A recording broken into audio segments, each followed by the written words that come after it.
Hello, everyone. Stop for a second and really think about this, because what just happened behind closed doors in Europe is not normal. It is not routine, and it is not something that was supposed to happen this fast.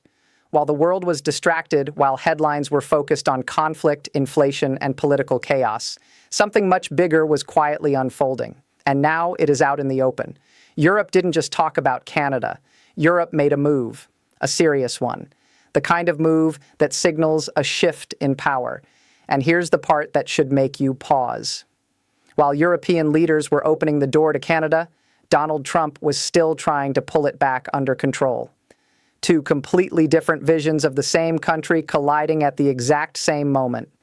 By the end of this, you're going to understand why this is not just another political story. This is the beginning of a realignment that could redefine Canada's future. And Trump saw it happening, but he couldn't stop it. Now, here's where the story actually begins, because what you heard publicly, those comments from European leaders suggesting Canada could one day join the European Union, that was not the start. That was the reveal, the signal, the moment everything that had been building quietly finally became impossible to ignore. Because long before anyone said those words out loud, Mark Carney was already moving. Not loudly, not dramatically, but strategically, step by step, building something that most people didn't even notice at the time. Carney understood something very early that others didn't want to admit. The relationship between Canada and the United States was changing, and not in a good way. For decades, Canada operated under a simple assumption. Proximity meant stability. The United States was the anchor, the constant, the partner you could rely on no matter who was in power. But that assumption started to crack, and it didn't crack quietly. It cracked with tariffs, with threats, with language that no ally had ever used before. Donald Trump didn't treat Canada like a partner. He treated it like leverage, like something smaller, something dependent, something that could be pressured, pushed, and reshaped. Calling Canada the 51st state wasn't just a joke. It was a message. Calling the Prime Minister governor wasn't just rhetoric. It was positioning. And every time those words were repeated, something shifted, not just politically, but psychologically. And Carney saw it. He saw that this wasn't temporary noise. This was a signal of something deeper, a change in how America viewed its allies. And instead of reacting emotionally, instead of escalating publicly, he did something much more dangerous. He started looking elsewhere, quietly, carefully, deliberately. Because while Trump was focused on control, Carney was focused on options. And that is where Europe comes in. At first, it didn't look like much. Meetings in Brussels, economic forums, defense discussions, agreements that sounded technical, almost boring to the average person. But underneath those meetings, something very real was taking shape.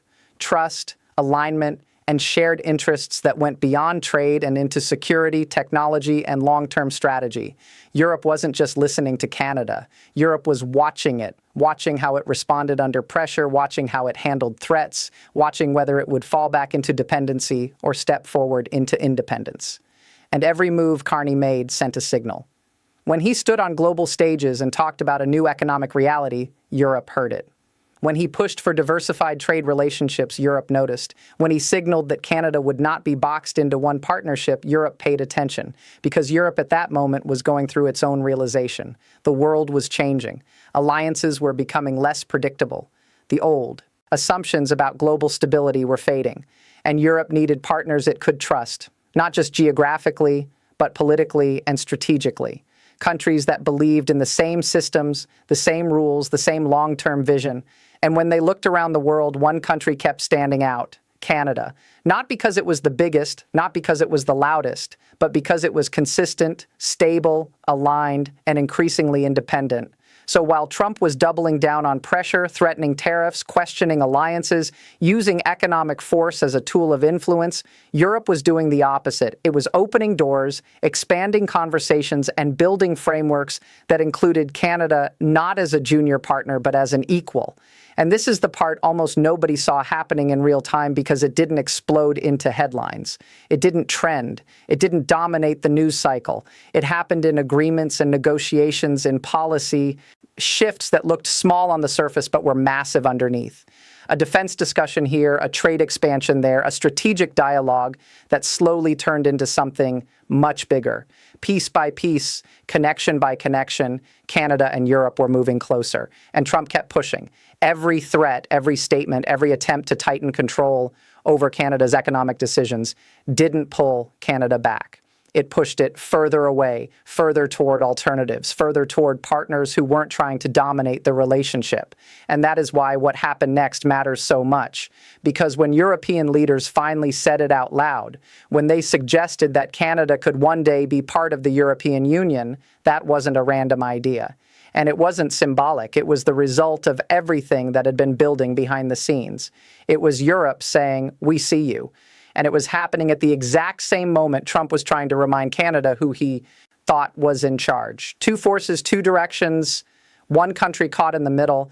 And the question is no longer hypothetical, it's already happening. Here's where the story stops being subtle, because what happened next was not quiet diplomacy anymore. It was a clear signal that something fundamental had changed. And if you look closely, you can see the exact moment the balance started to shift. Because while most people were still focused on speeches and headlines, Canada and Europe moved into something much deeper. Structure, not ideas, not possibilities. Structure, the kind of agreements that don't just suggest cooperation but lock it in. A formal security and defense partnership. Pause on that for a second, because this is where the weight of the situation really hits. Europe does not hand out defense partnerships lightly. These are not casual agreements. They are built on trust, on shared intelligence, on long-term strategic alignment, military coordination, cyber defense, maritime security, space cooperation, counterterrorism, the core systems that define who you stand with when things get serious. And they signed that with Canada, not as an observer, not as a side participant, but as a partner. That alone would have been enough to change the conversation, but it didn't stop there. Because almost immediately after, something even bigger happened. Something that barely made noise in the mainstream, but carries enormous implications.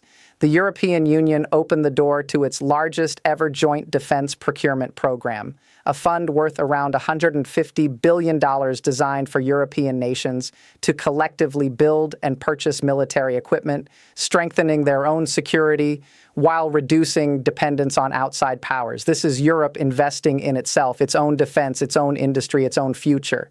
And then they did something unprecedented. They invited Canada in. Think about that. Out of every country in the world, Canada was the one they chose to bring inside. The first non-European country ever given that level of access. That is not symbolic. That is strategic. It means Canadian companies can now compete for major European defense contracts. It means Canadian technology, Canadian manufacturing, and Canadian expertise can become part of Europe's long-term security infrastructure. It means that when Europe builds its future defense systems, Canada is not on the outside looking in. It is part of the process. That is integration. And integration is not something you reverse easily. While Trump was threatening 100% tariffs if Canada dared to step outside of American expectations, Europe was offering access. While one side was using pressure to limit Canada's choices, the other was expanding them in ways that will last for decades. And this is where the contrast becomes impossible to ignore, because these are not equal actions. On one side, you have threats designed to control behavior. On the other, you have opportunities designed to build partnership. One approach assumes dependency, the other assumes capability. And countries notice that difference. Now add trade into the equation, because this is where the economic reality starts to reinforce everything else. Since Canada and the European Union strengthened their trade relationship, the numbers have not just grown, they have surged. Trade volumes rising dramatically, services expanding at a pace that shows deeper integration. Entire sectors, agriculture, technology, manufacturing, finding new access to a massive market of hundreds of millions of people. This is not theoretical growth. This is real money, real contracts, real businesses shifting how they operate. And here is why that matters. For decades, Canada's economic gravity pulled almost entirely toward the United States. It wasn't just geography. It was habit, infrastructure, and supply chains built over generations. The idea of Shifting even part of that toward Europe would have seemed unrealistic not long ago. But now that shift has started, not completely, not suddenly, but steadily. And every new agreement, every contract, every partnership adds weight to that direction. It creates alternatives. It reduces risk. And it gives Canada something it hasn't truly had in a long time: leverage. And leverage changes everything. Because the moment a country has real options, the dynamics of every relationship around it start to evolve. The conversation is no longer about dependence. It becomes about choice. And that is exactly what Trump was trying to prevent. Every tariff threat, every warning about trade deals with other countries. Every attempt to frame Canada as economically tied to the United States all pointed to the same objective: keep Canada within a controlled space. But here's the problem. While those threats were being made publicly, the reality was shifting privately. Canada was already moving, already building connections that made those threats less effective with each passing month, already embedding itself into systems that cannot be easily unwound. And Europe knew it. Europe understood that this wasn't just about trade or defense. This was about alignment in a changing world, a world where reliability matters more than proximity, where stability matters more than size, where the question is not just who is closest, but who can be trusted over the long term. And step by step, Canada was answering that question not with words, but with actions, signing agreements, expanding cooperation, showing consistency, while others created uncertainty. So when European leaders finally stood in front of cameras and suggested that Canada could one day belong inside the European Union, they were not floating an idea. They were acknowledging a reality that had already started to take shape, a reality built through policy, through partnership, through decisions made far away from the spotlight. And by the time most people heard about it, the foundation was already there. And now you start to see why this isn't just about policy or partnerships. This is about perception, power, and the moment a country realizes it has a choice. Because once those foundations were in place, something even more important began to shift. Not in government offices, not in closed door meetings, but in the mindset of Canadians themselves. For decades, the idea was simple and almost unquestioned. Canada's future was tied to the United States economically, politically, strategically. It was seen as inevitable, not because people necessarily loved it, but because it felt unavoidable. A geography made the decision, history reinforced it, and over time, it became something people didn't even think to challenge. But then something changed. And it didn't happen all at once. It happened slowly.